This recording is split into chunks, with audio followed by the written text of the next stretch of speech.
For years, I've 37 female thought I was in the right, but after rehashing this again over the weekend with my family, I'm unsure. Context: 10 years ago I dated this guy, now 39, briefly, and during this time I fell head over heels for him. He was my dream guy, handsome, funny, and had a good career as a lawyer.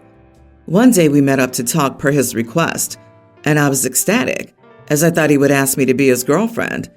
However, he explained he thought we should stop seeing each other as we were looking for different things. Me, a husband, and him something casual. He was only staying in my town for a few months to handle his family's business legal issues, and then back to work in New York. I was absolutely gutted. A month later, my sister, now 34, graduated from law school and came home for a few weeks before heading to live in New York. My sister and I have never been close, so she had no idea of my heartbreak, and I was unaware that she had met my ex while out one day. It wasn't until I heard her talking on the phone with a friend, describing a very familiar guy, I put it all together. Once I learned this, I confronted her, and it turned out she had no idea we dated. Naturally, she was angry at him, but when confronted, it turned out he also had no idea we were sisters, since she never talked about our family. We have very different features and different last names. After finding this out, they decided to just get over it, since me and him were never really serious. He asked her to be his girlfriend, and they decided to continue their relationship in New York. You could just tell by looking at them together. They were crazy about each other. Once again, I felt absolutely gutted. This is what our big argument was about. I feel my sister betrayed me and broke the girl or sister code by continuing to be with him after everything. She should have had my back, whether or not we were close. She felt that I was taking a 3-week courtship too seriously and that I should have given her a pass in this situation, as she had no idea. At the time, most of the family took my side, except for my mom, who remained neutral. Years later now, my family only knows what's going on in my sister's life through my mom's updates, which my sister allowed. Turns out she married that guy. They have 2 kids together and are still practicing law in their respective fields. In the latest update we received this weekend, it turns out my sister's pregnant again, and she told my mom they agreed this is their last one. Once my family heard this, they lost their crap. They want to be in her life now, meet her family, and connect with her during this pregnancy, since it's her last. They wanted me to apologize for making a big deal out of nothing, but I refused. However, now I'm thinking it over, and maybe it is time to get over this entire situation, as my sister and my ex did a decade ago. Am I an idiot after all this time? Was I the idiot to even begin the argument? You are the idiot. You and this guy didn't work out 10 years ago over a 3-week fling. You're jealous that things did work out with him and your sister, and you're taking it out on her. It's not like she started dating him to spite you. She didn't even know. Get over yourself. I bet you're still single, LOL. Can you imagine the guy's point of view? He goes on a few dates with a girl, and in 3 weeks she's like, I want a husband. Commit to me. No wonder he ran like Bambi across the meadow. It might be different if OP had introduced the guy to her sister, and certainly if they had been in a committed relationship. And considering the way the family ostracized the sister, if I was her, they wouldn't be allowed within a mile of my kids. Sister code of not dating each other's exes, but in this case, there was no ex. Plus, it was very brief what you had with this guy. Why should your sister give up being with what has turned out to be the love of her life for you? Your behavior has only confirmed how glad he is that he didn't choose you. I can't believe your family and nieces and nephews have missed out on each other's company due to your petty behavior. Shame on them for allowing it to get so far. I agree, but I think the family's being let off the hook a little too easily here.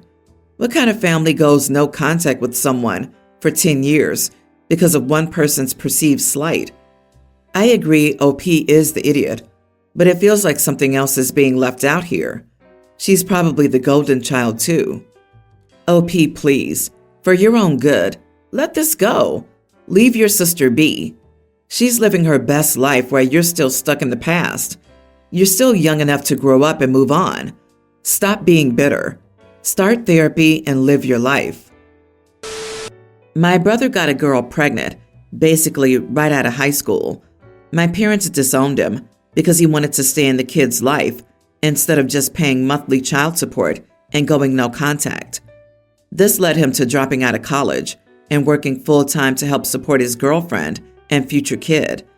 So recently, my parents have decided to retire and move to the Bahamas. They left their companies to me, which are worth a good chunk of change since I was already working for them. Recently, my nephew and his mom found out about this and inquired if they left their nephew anything. I told them that my parents didn't want anything to do with her and her kid and didn't leave her anything. My brother passed away 5 years ago. I thought that was all there was to it, but she asked me if I would give her kid my brother's half of the inheritance.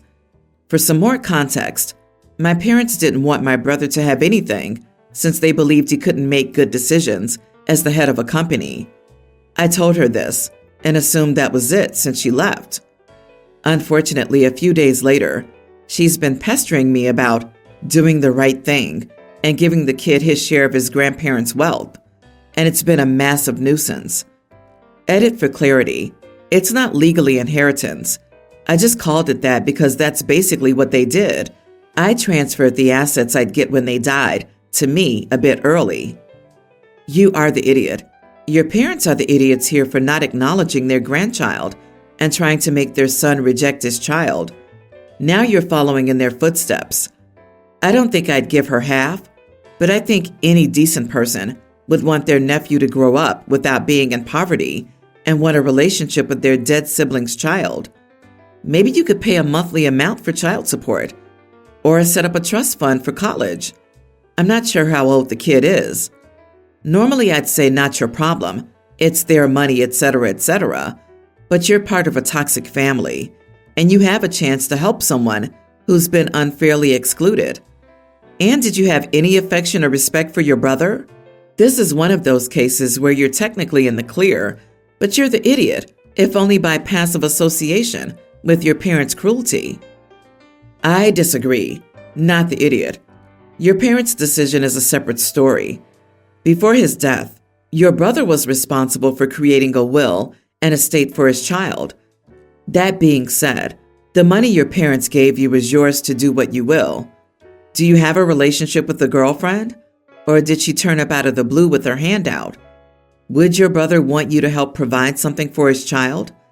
If so, determine what amount or percentage you feel is appropriate. You aren't obligated to half. I have several children whose mother is no longer in the picture. While raising them as a single parent, I've always told them that I'll pay for their college so they won't graduate with debt. But there are strings attached. The main one is that they must pick degrees to support their lifestyle. The other main stipulation is that I'll continue to support them for a year, after which they'll be on their own.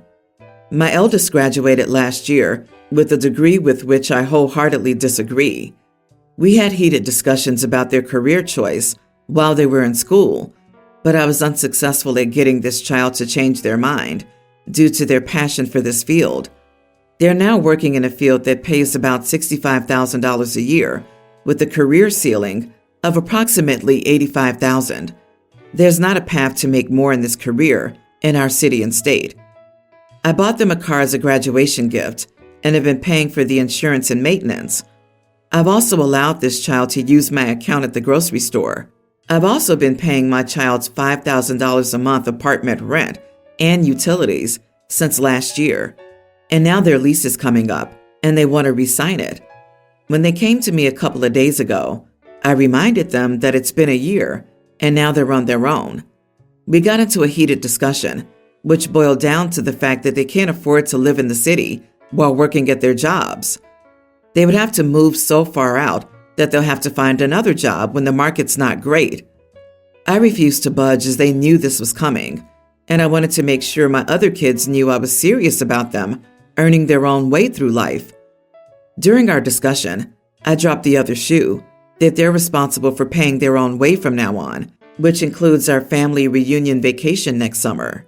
They argued there was no way they could afford to pay for everything, including a 2 weeks vacation in Europe, on their salary, and begged me to reconsider. I refused. This child called their grandparents, aunts and uncles, my parents' sisters and brothers, to get them to change my mind. My other kids stayed out of it, but the rest of the family's evenly split. Half thinks I should continue to pay, since I can easily afford to, while the other half agrees with my own sink or swim decision. Am I being too strict? Not the idiot. Someone earning $65K has no business living in a $5K per month apartment unless they have 4 roommates. If after getting a fully paid degree, they feel they still need to be subsidized, let the grandparents, aunts, and uncles who think you're being unfair figure out how to divide the rest of your child's expenses between them. Please keep your foot down. Who wants to have to subsidize their adult children for the foreseeable future? I'm not sure if you get it either. Pick degrees that will support their lifestyle. That's not how it works. People don't magically become an engineer if they suck at math. I have no clue what Dad's lesson is here. He's essentially pushing this kid off a cliff. This whole situation sounds like a recipe for disaster. That's what I was thinking. Like $5K a month for an apartment? The only salary I can think of that would max out at $85K a year in a city where rent averaged that high would be maybe teaching, at which point I kind of feel for the daughter because teachers are wholeheartedly taken advantage of. Also, the family trip was never mentioned, and expecting any recent grad to be able to afford a 2-week trip to Europe on their dime is kind of insane. A European vacation on a budget differs from a European vacation planned by someone with tons of money. OP is planning a vacation on his budget and wants his daughter to pay. OP, you are the idiot. You set your child up for failure. By continuing to pay for everything, you allowed them to live over their means. Why would you do that? At no point was your kid ever going to be able to afford $5,000 rent on a $65K salary. If you were paying for everything, where's all their money going? They knew this was coming.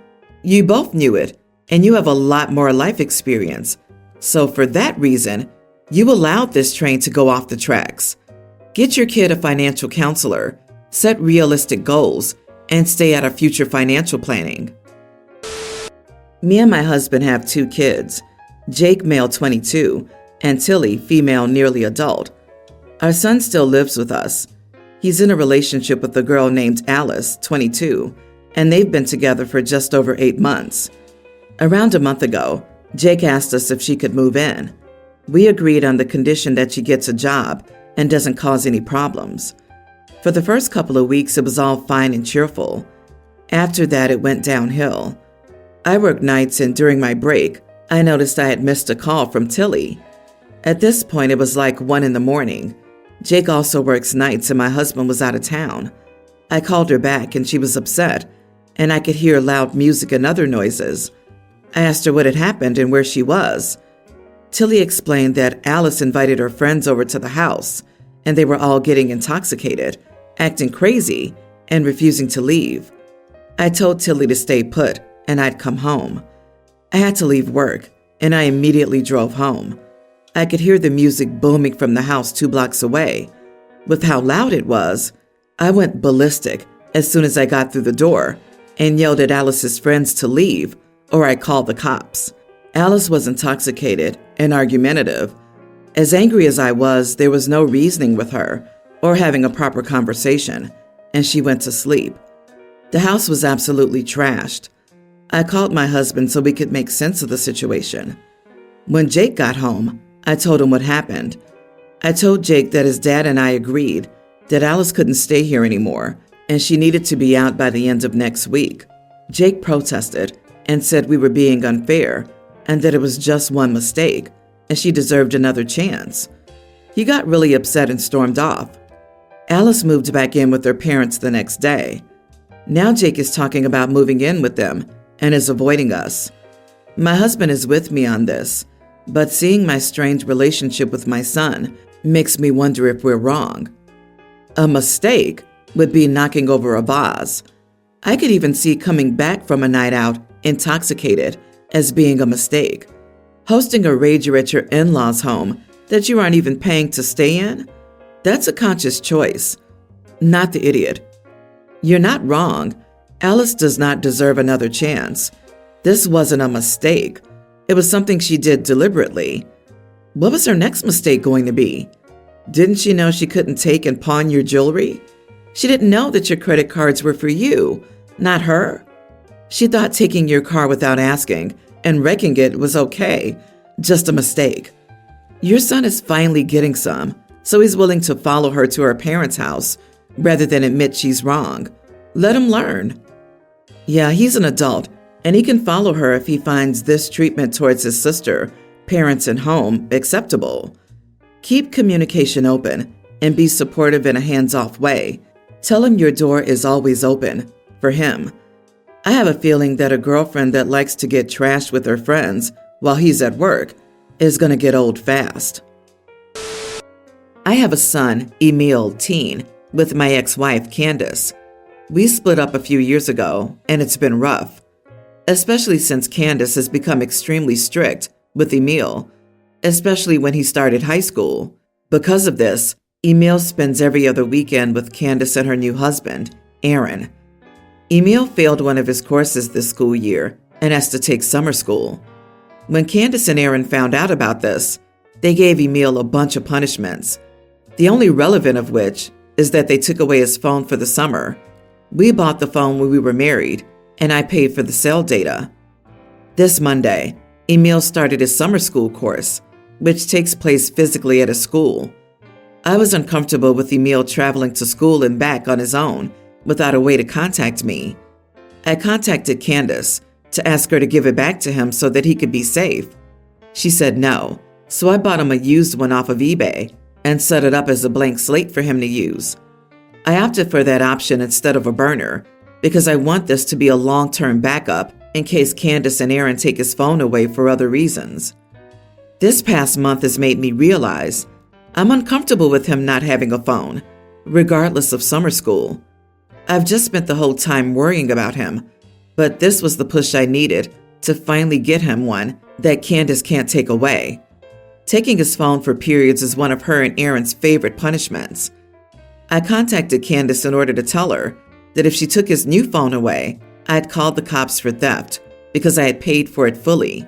I also asked if she would arrange to port the data from his old phone to the new one, and she predictably said no.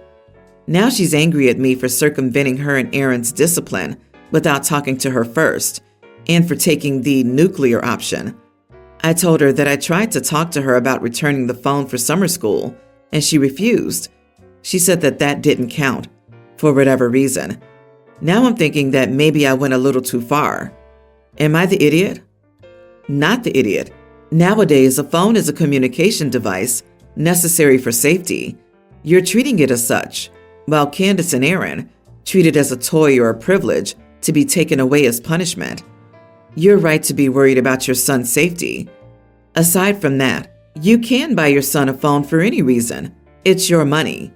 Candace can make her opinion known, but in the end, she's your ex and has no say over how you spend your money. And why does Aaron have any input at all? He should mind his own business, honestly, especially since it's only been a few years. Speaking from experience, co-parenting with new partners, spouses, etc. Unfortunately, I'm the parent with weekend privileges and would never think to implement a months-long punishment without consulting his mother. You are the idiot. You messed up, I think. Threatening to call the cops on your co-parent is the nuclear option. You and Candace need to be on the same page about consequences. It undermines her, and also, maybe she thinks you're scoring cheap points being the cool parent, not the one who disciplines. I can see a solution where the boy has to use a minimalist, dumb phone for a while, but you need to break bread with your ex and her fella, and the boy, and have a discussion and clarification session about expectations, communication, and mutual commitment to being his caring, but not overindulgent parents. Then decide on the phone thing.